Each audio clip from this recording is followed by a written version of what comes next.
Would we begin? All right. Good afternoon, colleagues.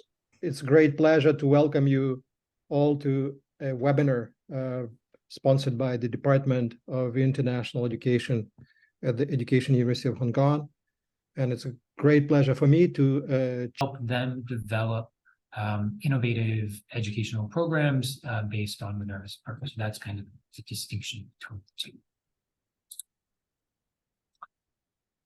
So those of you who may follow higher education as a sector, as a space, particularly in the United States, may notice that there's kind of a growing sense that higher education is not keeping pace with the changing demands of society. So particularly in the US, you hear a lot about this in terms of the politics and economically speaking, whether universities are really doing what they're meant to be doing in terms of preparing the workforce and that sort of thing. Of course, there's another side of it.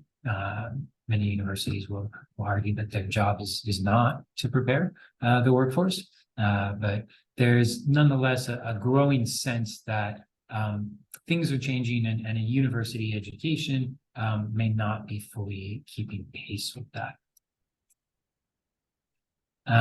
And it's gotten to the point now that, and this guy, Alberto, he actually did this. He looked into it, and literally every hour somebody says something along the lines of education is broken.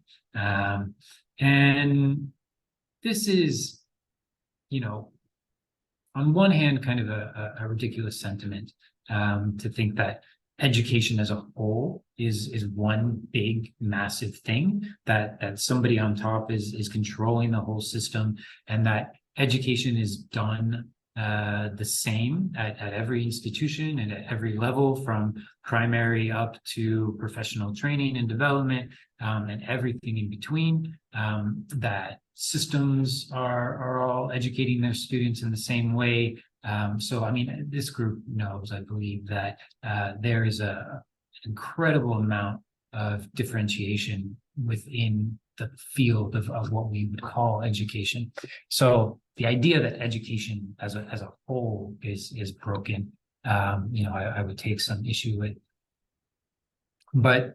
And education has a multitude of missions, right? I mean, there's, from the learner's perspective and what the learner or the parent might approach education coming into it, what they might be hoping to get out of it, what a state or government might be hoping to get out of it, what employers might be hoping to get out of it. I mean, these are all not necessarily the same thing. So, you really have to think about, which part, broken for who, was it ever really built for that purpose to begin with? And if it wasn't, can it really be broken? But I think the idea is that there's this idea that there are all of these outcomes that people are hoping to get from education, broadly speaking, and there may be a mismatch between some of the systems, some of the approaches, some of the institutions and what's happening there, and some of the outcomes that various stakeholder groups are hoping for in terms of education. But again, the idea here is that there is this sentiment out there that exists. And to kind of put a finer point on it, so this is one of the founding directors of one of these sort of new models, saying, if you look at what universities in particular are doing, and this same line of reasoning could be made for school at any level, really. We do the same thing again year after year after year after year, without really changing or adapting. And if a business were to do that, then they would quickly go out of business. Again, this is an extremely loaded statement. There are indeed many developments that have happened within the higher education and within the university sector over the last 50 years. That certainly shouldn't be ignored. I don't think that very many institutions are really standing still and doing things exactly the same way that they were doing 20 years ago or 30 years ago. And you know, the person making this comment has a sort of a vested interest in saying, look, we need new models and new ways of doing things. But let's maybe take a little bit of a look at where we are at in terms of some broader historical trends and why this sentiment might be coming to a head right now. So the blue line on this chart is global population. Okay, and we're right about here. This little red line where we are here, and I really like using global population as a way to look at and kind of put in perspective a lot of the changes that have happened over the last couple hundred years in terms of technological development, innovation, social development. I think it's very, very closely linked with a lot of these other changes that we see. So as more and more humans are on the planet, of course, we're going to see more and more innovation and more social change and more technological change. And so right now where we are is what we can see is that we're not at the top. We still got another 40 to 80 years before we hit the top of that S curve, but we're not far from the top of that S curve, right? So we're gonna pretty much start leveling out within some of our lifetimes, perhaps, if we've got some students in the room. Then you know we're gonna start to see the top of that.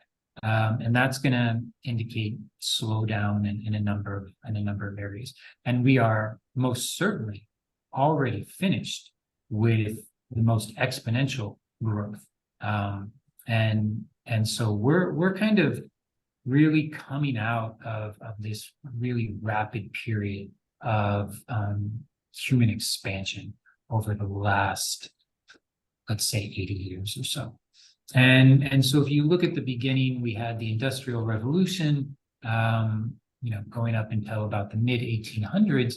And then the period following that for about 80 years is really when the foundations of modern higher education were established around the world.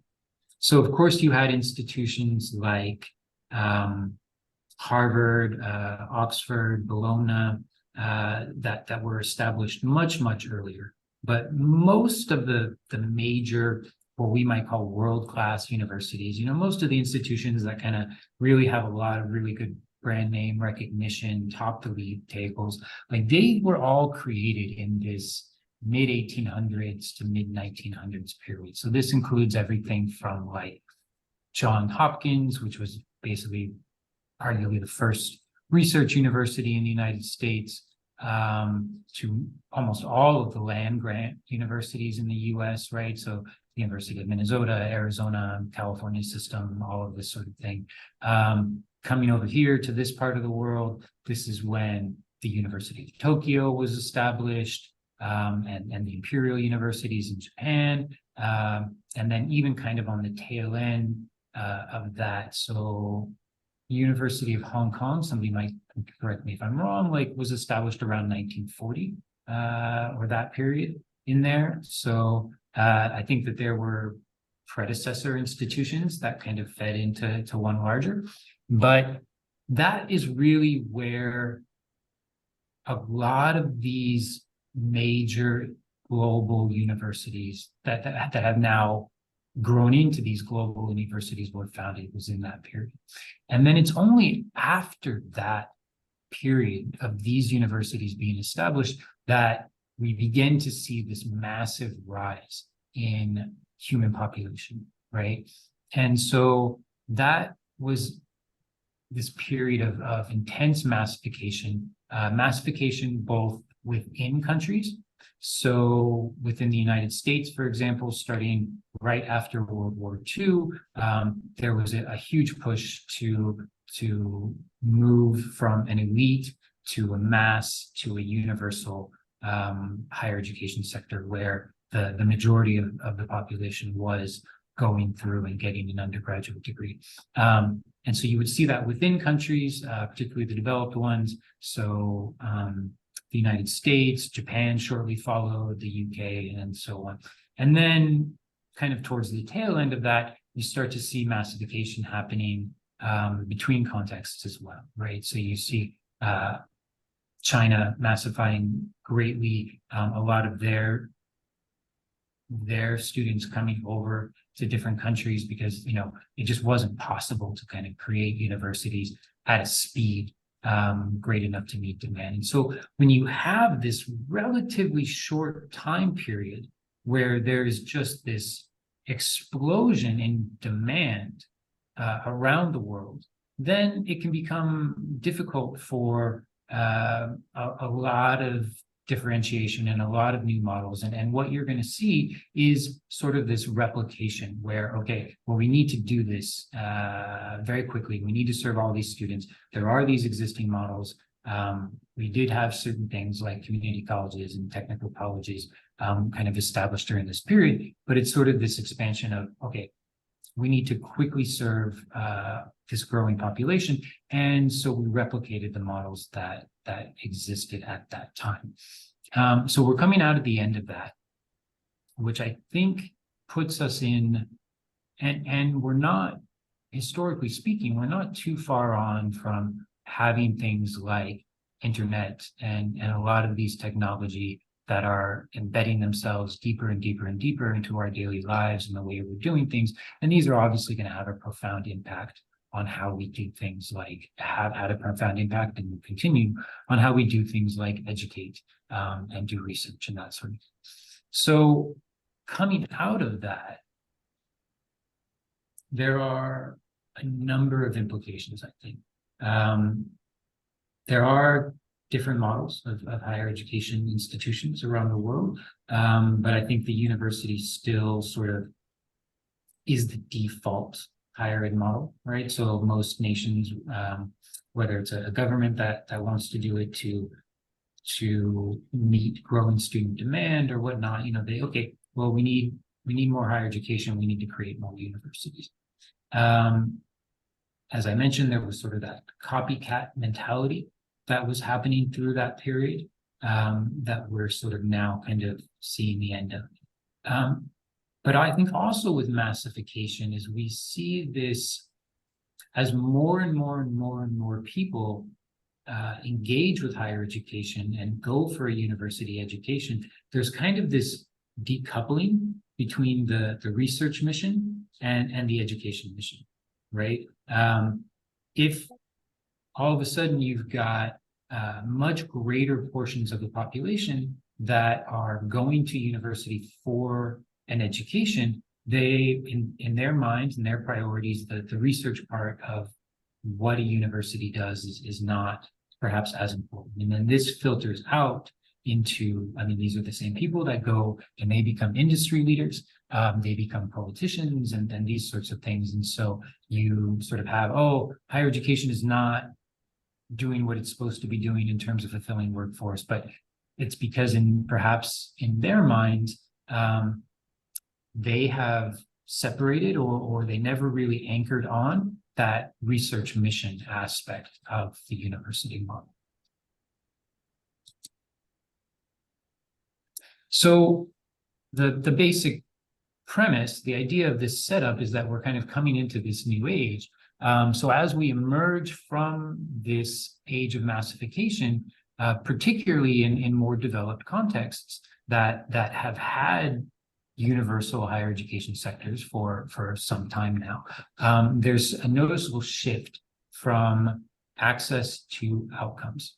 Okay, so we've got everybody at least entering university. I mean, certainly in some place like the United States, and sorry, I'm American, so I tend to talk about the United States a little bit too much, but certainly in a place like, and Americans are noisy, right? So it's really easy to hear a lot of what's going on over there. But there's certainly a palpable shift from, okay, everybody can at least enter the university. They may not graduate, but they have the ability to get in there.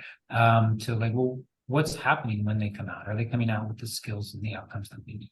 I don't think that universities as they exist now are going anywhere anytime in the near future. I think that they'll continue to be pillars of this both society and the higher education ecosystem, as it were.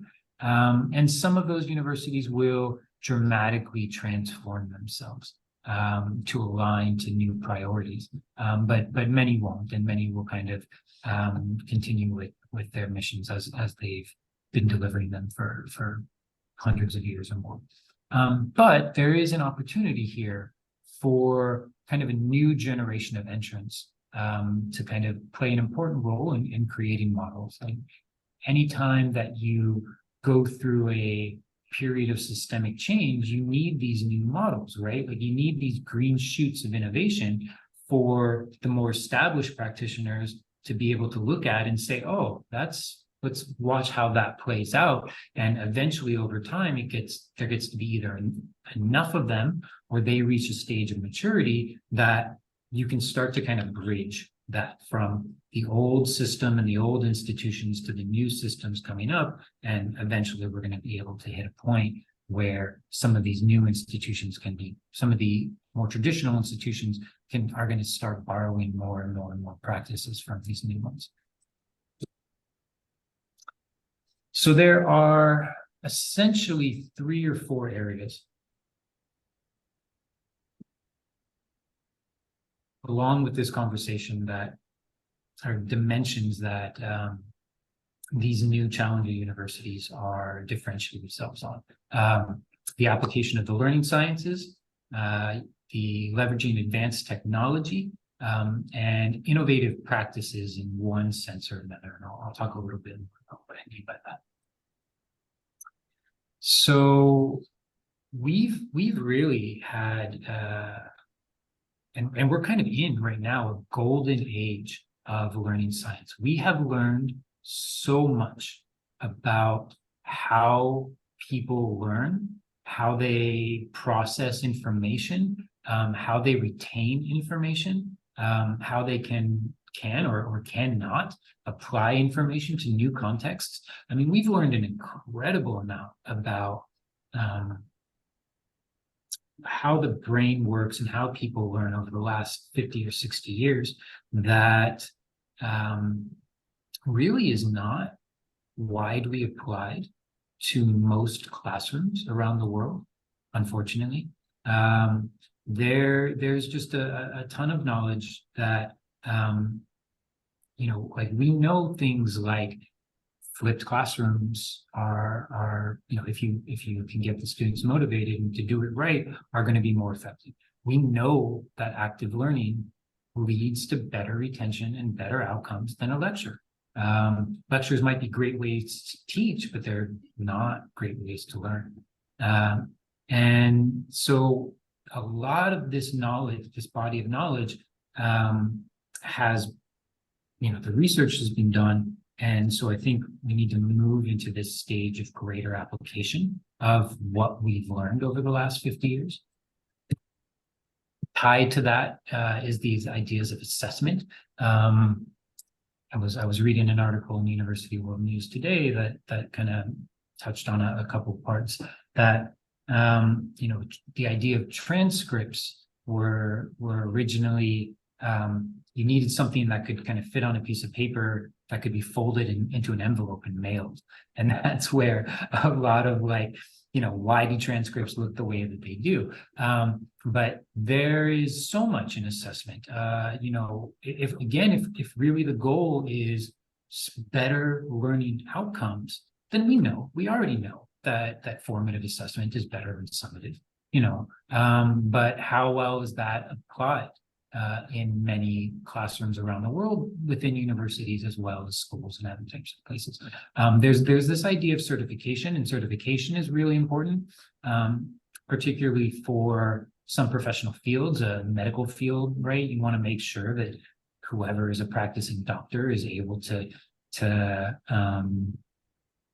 demonstrate that they have mastered this body of knowledge and whatnot. But there's a lot about assessment that current practice that is just carried over from the previous era. And so there are a lot of opportunities here to kind of reform how assessment's done. And technology is a really important tool for that, because it allows us to do some things that we were not able to do 20 or 30 years ago. I'll show some examples later. And technology in general. So if anybody has ever been to Japan, the one on the left, I love this. It's like this is the ticketing booth for the subway, okay? And this is how I think about most universities. So this actually part in the middle, like that's a touch screen, all right?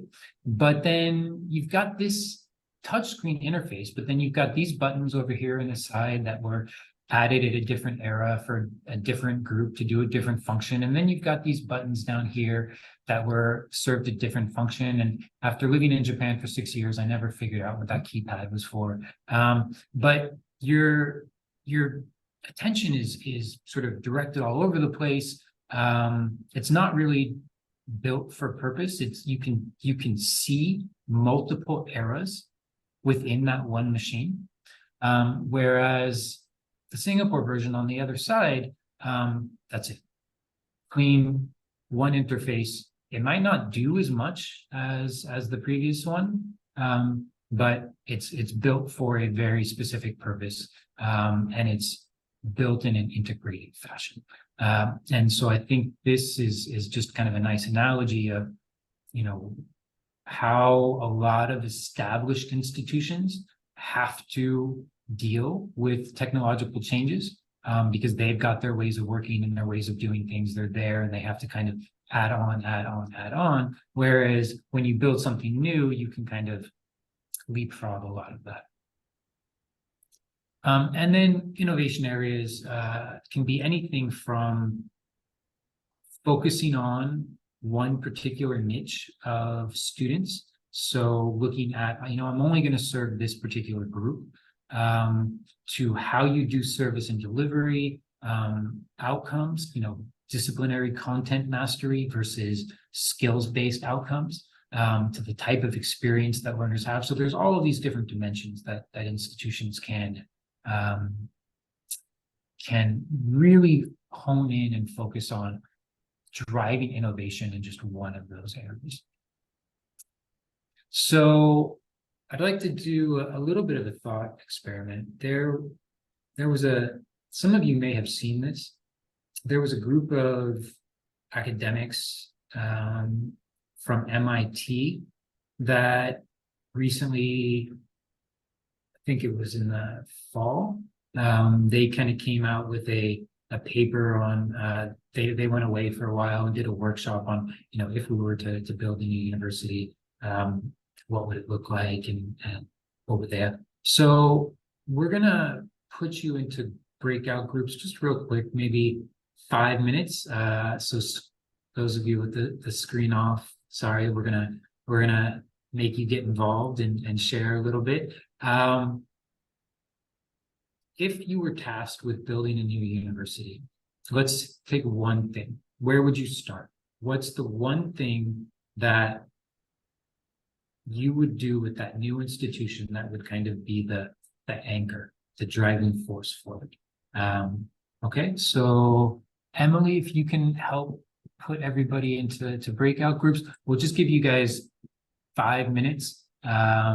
So a new university built for the modern era, what is one thing that you would really want to make sure that institution does or does differently from normal universities?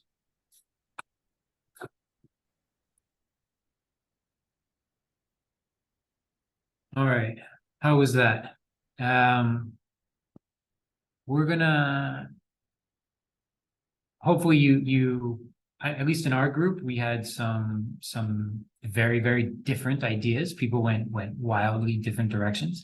And so I think that in itself is telling. Maybe during the Q&A at the end, we can, if somebody has some models that they want to talk about, we can do that at that time. This is what they came up with at MIT. And it's interesting because it's really just a lot of the things that these challenger institutions are doing.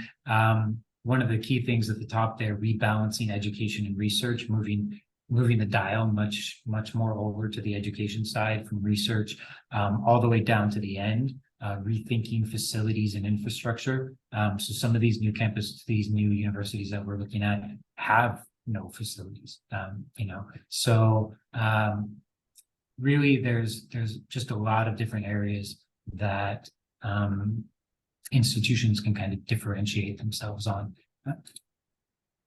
So let's take a look real quick at who the challengers are. And I talked too much at the beginning, so I'm going to go pretty quick here. Basic characteristics are that they're generally under 20 years old.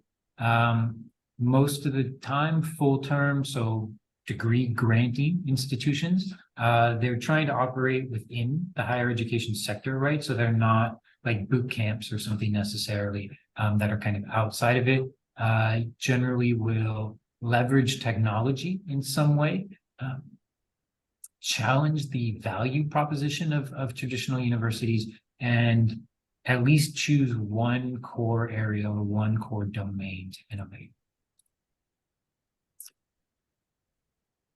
So this is taken from Emerge Education. It kind of gives you an idea of the landscape. So down in the bottom left are more traditional, older institutions. So the farther down on the graphic are the older, the farther up on the graphic are the newer, the farther to the left are more traditional, the farther to the right are more progressive.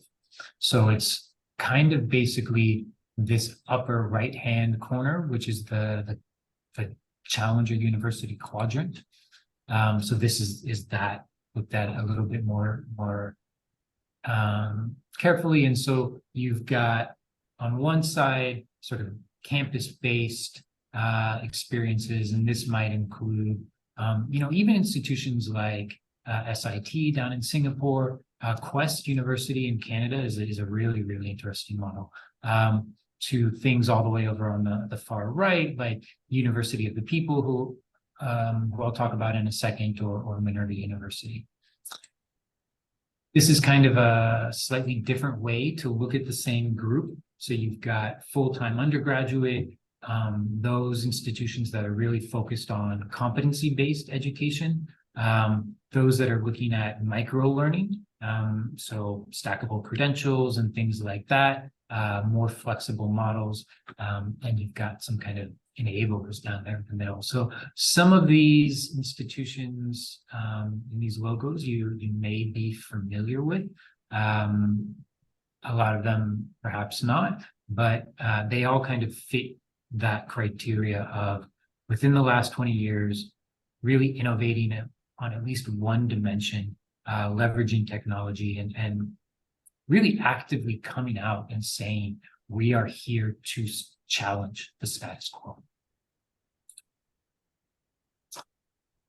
There is one piece that I think is kind of missing from what we've been talking about so far, and a lot of the institutions we've seen. And I know Ewan has a related question, so I'm going to save this to the end, but I'm going to go through and just very quickly introduce a few kind of case studies, different institutions, and there is a common thread that I think is missing from each of those, and so it just to kind of prime you as to thinking about what that might be. So University of the People, hands or digital or real hand, if anybody has ever heard of this institution. It's awesome. It is like completely run on volunteers. All of the administrators, the board of trustee, all of the faculty are all volunteers. It is a completely online institution. Students can do all of their studies for nothing for free. And there is an assessment fee at the end. And that fee, they offer scholarships in case a student demonstrates need for. But students coming from, I mean, hundreds of thousands of students coming from every corner of the planet. So really it was just like, let's just figure out how to deliver this this promise of higher education at little to absolutely no cost, no matter where you are in the world. All of their material and all of their courses is open source. So a student never has to pay for textbooks even. I mean, it's really a fascinating book. London Interdisciplinary School, they have, you know, basically said, okay, the idea of disciplinarity has brought us to where we are now. But the problems and the challenges that we face going forward are really interdisciplinary. So why don't we organize our institution on that premise, where we're really going to focus on design challenges or global challenges that are going to require students to pull from all of these different areas. And of course, we're at a stage in our history where we don't have a critical mass of interdisciplinary trained academics. Most academics, right, still come from their discrete disciplines. So they have to organize their classes in a way where students may be learning different aspects from different disciplinary experts and then applying that to particular questions. But this was started in the UK in 2018 and one of the first accredited institutions in several decades in the UK. Nexford is an interesting model out of Washington, DC. Again, it's a really focused on this idea of social and economic mobility. So providing access to students who might not be able to have it. So both on a economic level in terms of cost, but also in kind of a road to degree completion. So it's a lot of, it's all done online, it's competency-based, it's a lot of stackable credentials to kind of get everything that a student is known, and students can go on at their own pace. So you can, the faster you go through it and the more you do within a shorter time frame, not only is the time to degree shortened, but the cost to degree is also shortened. This is also kind of an interesting model because it is a for-profit institution, and they come out and say that. And by the way, the language for all of these mostly is taken off their website, so I tried to keep very true to how they express themselves.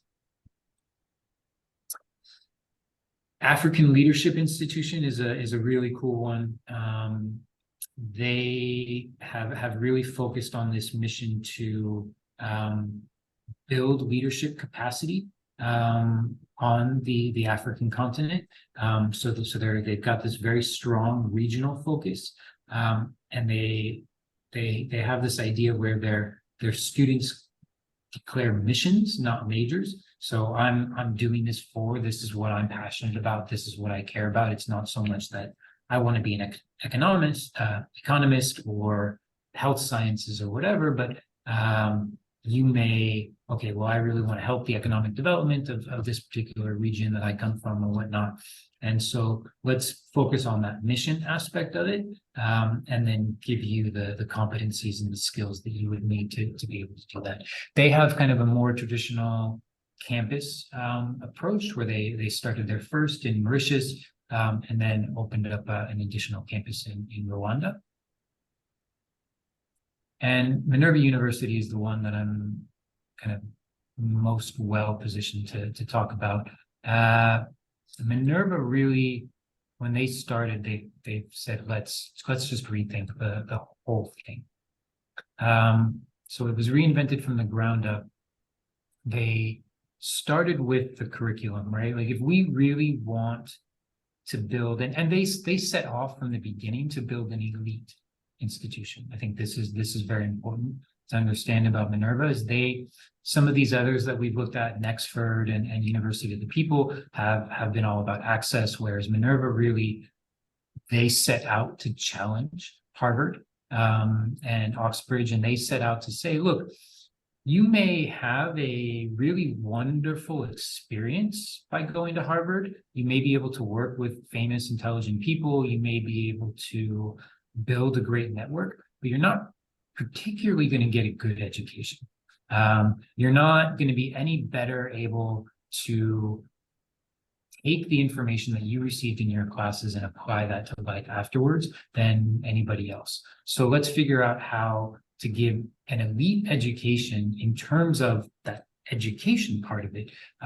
So if we want our leaders, our future leaders, to be able to address some of the world's most complex problems, let's figure out what are the skills and competencies that are really going to be important, and let's figure out a way that we can instill these in students in a way that they're going to be able to apply them later on. So they really double down on this idea of active learning, ongoing formative assessment and feedback. And it's all kind of tied together with technology. There was a lot of things that just simply wouldn't have been possible 50 years ago because the technology wasn't in place to support it. So, and it didn't exist at that time. So Minerva actually had to build this technology that enabled the curriculum, the pedagogy, and assessment to all be tied together in a way that was able to facilitate all of this. And this is kind of the hook, the thing that Minerva is most famous for. So Minerva University has no physical campus, but it is not what I would call an online university necessarily. So what happens is these students live together in cohorts in residential centers. They spend 1 year in San Francisco living together. So they're literally in the same building, but they take all of their classes online. And they do this because, again, that technology is meant to actually improve student engagement and student outcomes. So they basically took the stance that we can have better student outcomes by taking a class online through this platform than we could if they were all in a room together. But they recognize that it's very, very important for students to be together physically, to interact, and to not just interact with each other, but interact in the environments in which they live. So they spend 1 year in San Francisco, and then they rotate 6 months each in Seoul, Hyderabad, Berlin, Buenos Aires, London, Taipei. So over the course of 4 years, they live all around the world. They travel together as a group. They do experiential learning projects in each of the cities that they live in. And yet they're still taking all of their classes online. Some of the main core innovation principles, skills focused in terms of curriculum, interdisciplinary, scaffolded. I won't go through all of these, but in terms of pedagogy, really active engagement. So one of the things that we do in Minerva is we measure student talk time and instructor talk time. And so there's two things that happen here. One, lesson plans are built for every single course, every single lesson. Lesson plans are built out to the minute. And there are no opportunities for instructors to talk for more than 5-10 minutes at a time, most probably not more than 5. So you're never going to hear a faculty talk for more than 5 minutes. So that's only possible because of the flipped classroom approach, right? But then they also make sure that not only is an instructor not talking for more than 5 minutes at a time, that they don't talk for more than, like, let's say 30% of an entire lesson. So it's really the student output. So that the content comes beforehand, and then that class time is used for practicing, applying these skills in different contexts again and again and again across disciplines. So you start off with this sort of general education. I'm going to come back to this. You start off with this general education. This is way too complicated, but don't worry about it. But you start off with these general education courses that are a foundation for any major. Then you go into these slightly smaller buckets in students in their second year that prepares them for a major, but there's enough variation that they could go into multiple majors. Then they go into their majors, and then they specialize in their final year. But regardless of what your major and the content of the discipline is, you're looking at the same skills. So let's talk about evidence-based, right? So we want to make sure that whatever we're doing is evidence-based. So that was going to have as much application in a communications course as it is going to have in a life sciences course, right? The idea of evidence-based. You're looking at it in totally different contexts, but it's that kind of same framework. Like, how do you look to make sure that something is evidence-based? How do you make sure that your own arguments and your own reasonings are evidence-based? And so that kind of carries its way through there. And so going back to those kind of core foundational principles of what they were trying to do is they said, okay, we want to make sure that the leaders of the future have these two main areas: personal abilities and interpersonal abilities. Within personal, critical thinking and creative thinking, and then effective communication and effective interaction. So that kind of forms the foundation. And from there, they developed this learning taxonomy of around 80 different competencies that then get woven through the whole curriculum in this way. And that's what gets assessed. So it's not so much like, what grade did you get in this course? But this course over these different lesson plans covered, let's say, these 5 competencies or these 10 competencies. And through every discussion, every poll question, every assignment, there were opportunities for you to demonstrate your mastery on that competency. And that gets tracked and carried through the entire 4-year of the graduate, leading up to the end. So it's really just a completely different way of thinking about how to organize this whole thing. And again, they were only able to do this by having that technology in the center that allowed them to tie kind of all of these pieces together. So there are big implications for universities. My hope was that we could kind of use this remaining time to talk about, instead of me telling you what I think those implications are, but we can kind of discuss a little bit about what some of those implications might be. Ewan, I know you had a couple of questions, but maybe can I put you on the spot, and what do you think about what some of the implications of what we've talked about a little bit might be for the more traditional sector? Yeah, absolutely. Yeah. Look, well, first of all, look, thanks so much, Justin, for that. It was really fantastic presentation. As you described, the university's gone over a lot of shifts and been subject to changing forms over time. And perhaps the universities you describe kind of represent the future of higher education, widen access, responding to the changing demands of societies, being more innovative in teaching and learning. I'm actually a program leader for an online master degree, so we like to think that we're part of that as well. Kind of related to this question you posed here about the implications for established universities, I just have one question really, because I want to give time for everyone else. I've been reading this book recently. I don't know if you're familiar with it. It's by Carl Jaspers. It's called The Idea of the University. It's first published in 1923 and revised in 1946. And really the essence of the book is, okay, what is the university? What is it for? And Jaspers describes it as a community of scholars and students engaged in the task of seeking truth. Seeking truth is should be the core emphasis of the university. And to do so, he sees academic freedom to conduct research research, and a wide-ranging holistic education as being the key features. So this involves instructors and students being deeply embedded in intellectual life, protected from commercial interests of businesses or national interests of governments. So the emphasis is on deeply cultivating students' intellectual capacities to seek truth about the world, on research and instructors who are kind of the cutting edge of their fields in conducting research.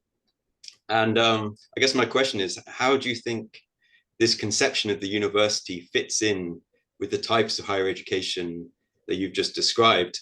And is there anything being lost in this, perhaps a movement away from what Jaspers was talking about to new forms of higher education? Mm-hmm. Awesome. Thanks very much for that.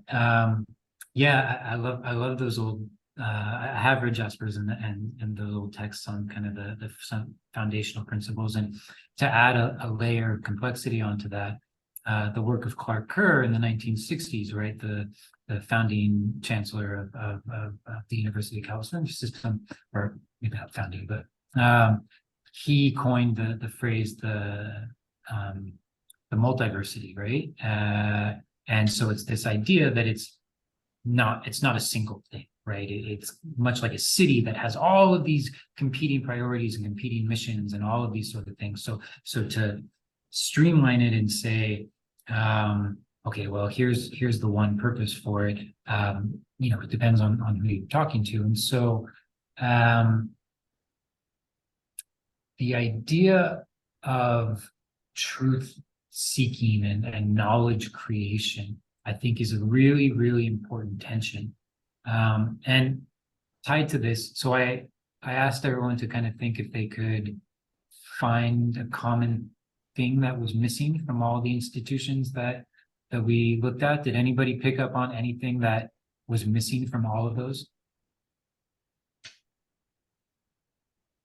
I think that what might be missing is kind of the whole contextual issue in terms of predictable development, as you showed, with the growth of population and so on, and then something unpredictable happening, right? Just kind of like the World War III, for example, which cuts half of the population, kills all the traditional institutions, and undermines the all these markets which are developed by the challengers, right?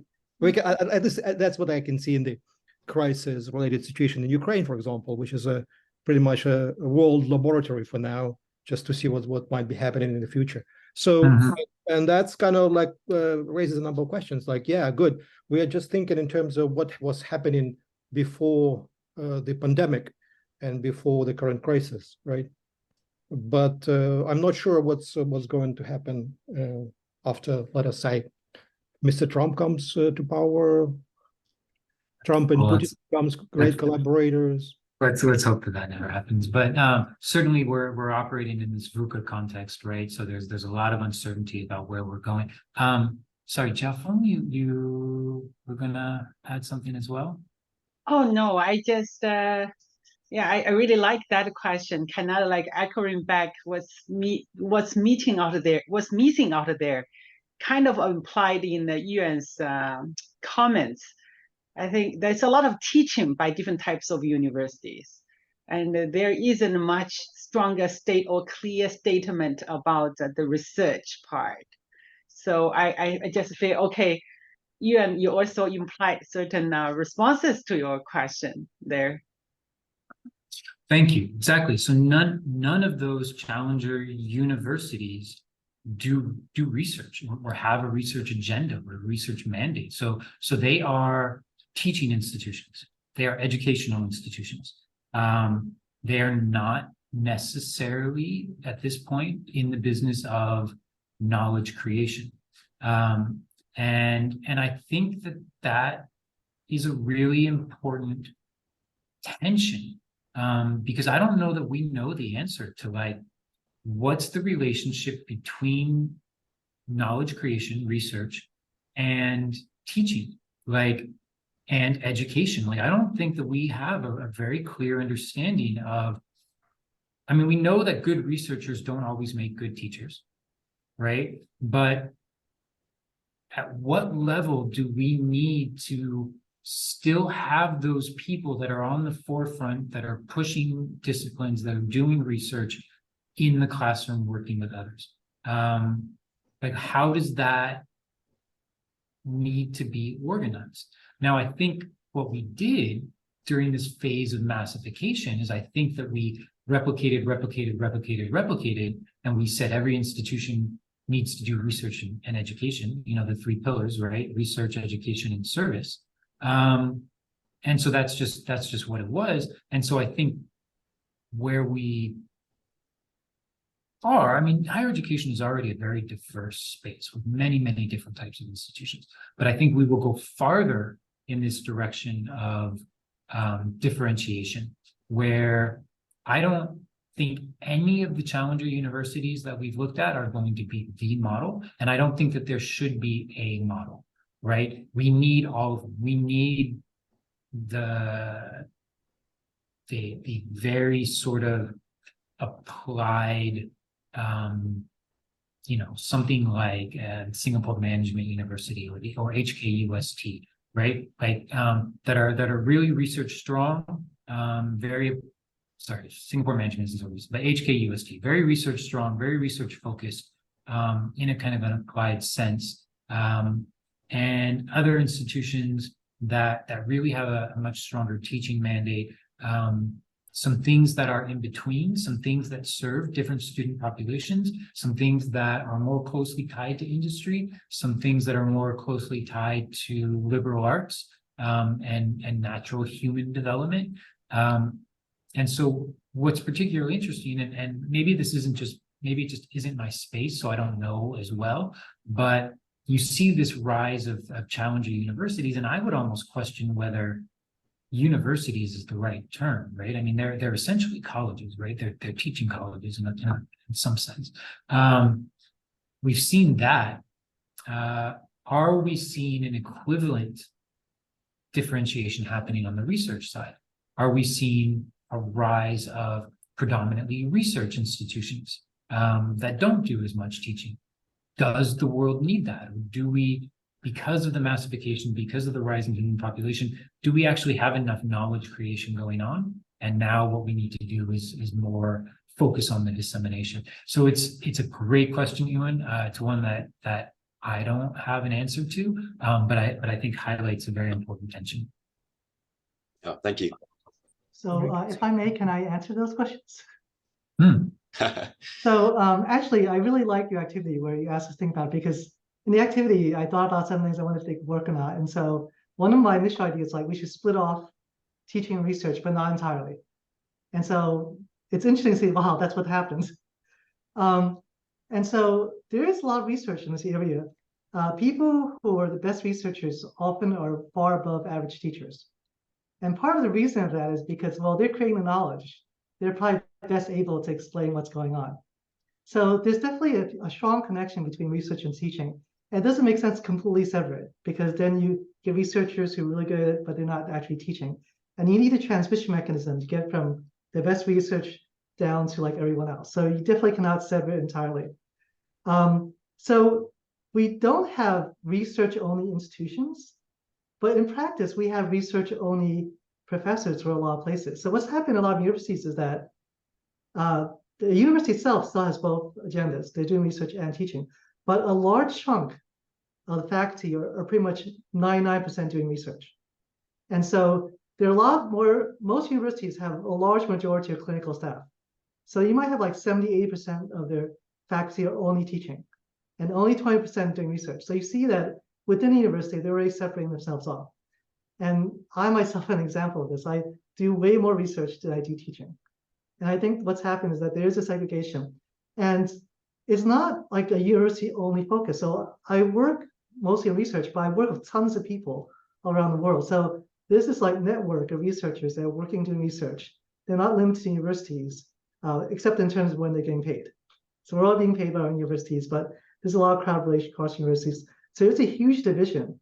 And it's like a huge economic problem because the researchers are getting grants, they bring money in. You have lots of people who are teaching, and they get paid really far too little for what they're doing. And there's like the separation of researchers is really far above most teachers in most universities. So this is a long-term problem. And so I think our university, Education University, is doing a better job of it. So they've created positions that are kind of equivalent to associate professor for teachers. So they're permanent, they're higher status. It's not the answer, but it's a step in the right direction, I think.